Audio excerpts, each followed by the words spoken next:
Hello and welcome back to Scale War Machines. In this video I'll be looking at painting a face on a resin bust. In this case it's the Young Miniatures reference, Lewis Gunner World War One. As you can see, it's a beautiful casting with lots of excellent detail, particularly on the face.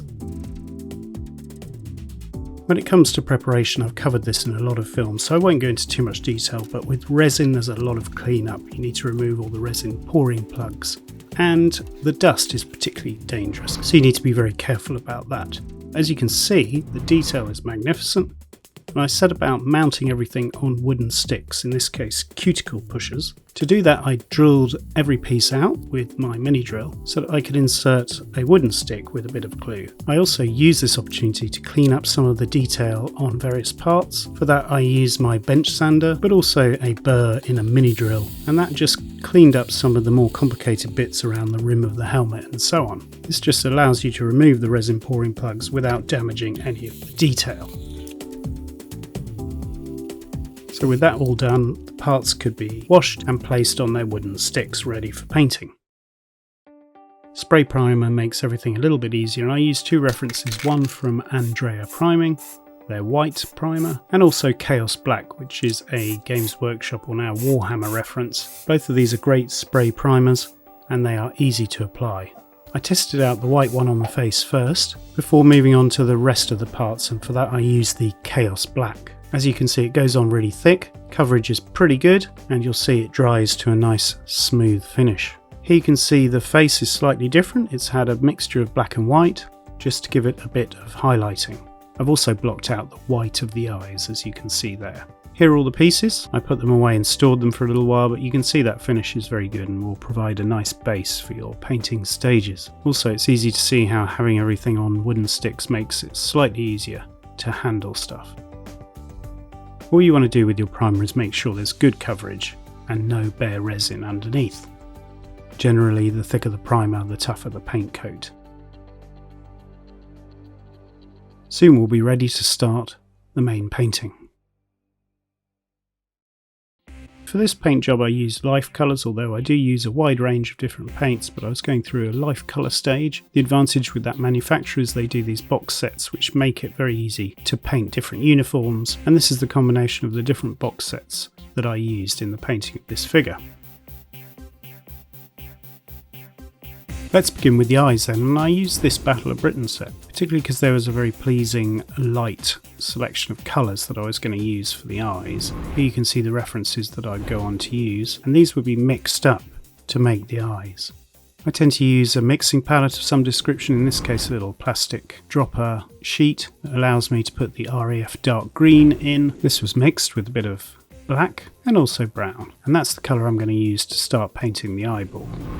Because I'd already blocked out with white, it was fairly easy to start the whole process. Now what I'm trying to do here is pinpoint the centre of the eyeball, and I do that with my dark mix. I start at the top of the eye and just create a little oval or circle roughly where I think the eyeball should be. It may help to invert the head just so that you can pick out the top portion, but don't obsess too much. Roughly you want it to be circular. You can already see how the face starts to come alive. That's roughly in place and it's looking good already. I'm pleased with that. Notice that I've left a little bit of space at the bottom of the iris. A few more final tweaks and touches just to make sure the shape is as good as possible. Obviously you don't want the coloured part of the iris to be too big or too small, so try and get it in proportion with the rest of the face and the head.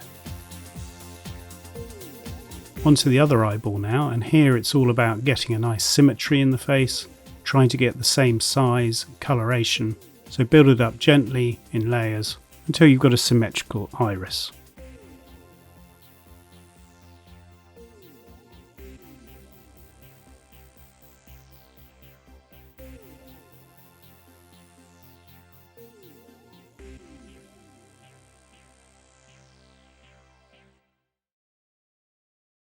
With that done, it's now time to lighten the centre of the iris, and for this you can see I used RAF Sky and added that to the mix. Using the lighten mix, what you want to do is pick out the centre portion of the iris and make that a little bit lighter so that it pops.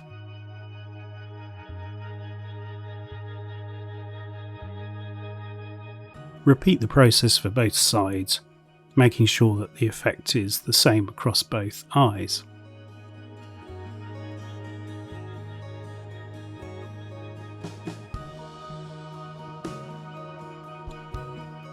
Here I've managed to get it looking broadly the same in both irises across both eyes, and I'm pretty happy with that. I reworked it a little bit more with the light and mix, and also with a much lighter version coming almost straight from the sky paint reference. I pick out a little bit of highlight just in the corner of the irises, just over one side and just running underneath where the pupil's going to be. This is to reflect light coming in from one side. That highlight is around where you're going to paint in the pupil.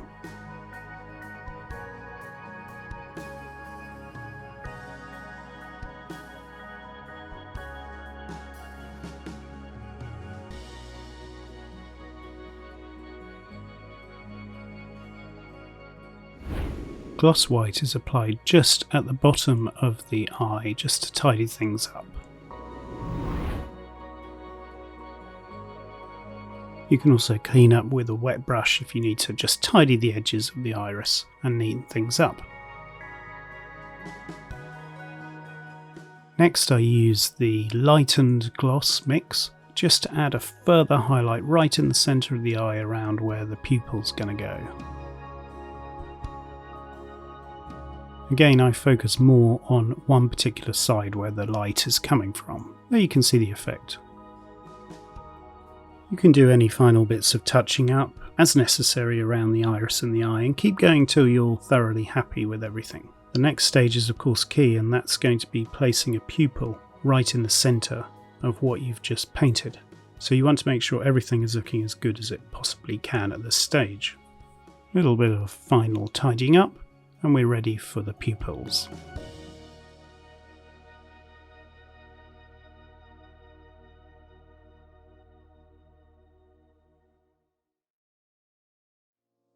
Now for this model I took a particularly unusual approach. I went for a marker pen. It's an overhead projector marker or maybe a permanent marker, and I decided that was the best way to get in there and apply the pupil. You can of course do this by brush, but the advantage with the marker is it's just got a nice round tip, approximately the perfect size, and so actually it worked rather well. Otherwise I would have just brush painted it. As you can see, the marker did pick out the centre point for the pupil quite well, but in effect I did need to go in again with a brush. So I picked a nice dark black mix and went over the pinpoint, if you like, that had been created with the marker. Good tip is just to paint somewhere off the actual target area just to make sure your brush is going to operate exactly as you want. And as you can see there, I just painted the pupil using my pen mark as a guide. For whatever reason on this figure I quite liked the iris being quite high in the eyeball, as you can see there, and that accentuates, as you see later, the furrowed brow and the stressed look of the soldier that I'm going for. Remember that the iris doesn't always fill the eye, you do sometimes get some white underneath, and that's what I'm going for here. It really just depends on the look of the figurine or the bust and what you're trying to achieve and just how it goes together really. Notice at this point I've gone to a lighter colour matching the cornea or the white, and so I'm just painting in anything that I feel needs a little bit of detail painting, tidying up and what have you.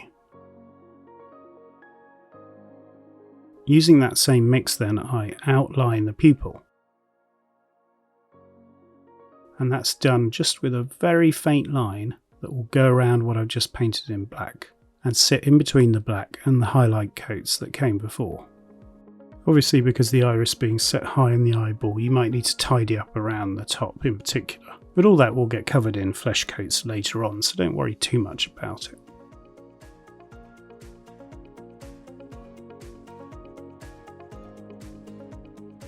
You don't have to do this, but I find outlining the pupil does just give the eyes that piercing effect.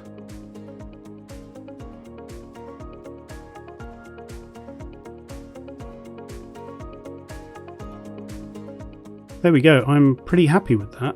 I'm no expert figure painter, but in my mind they've come out rather well. They certainly have a piercing gaze from the face already, and so it's going to be fun and exciting to block out all the flesh and see if I can get a good look for this figure. As you'll see later on, I'm pretty happy with how this face came out.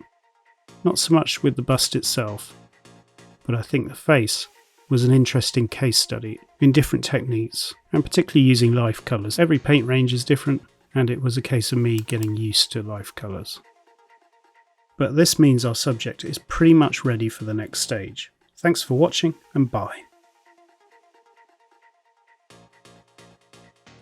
Subscribe for our latest videos.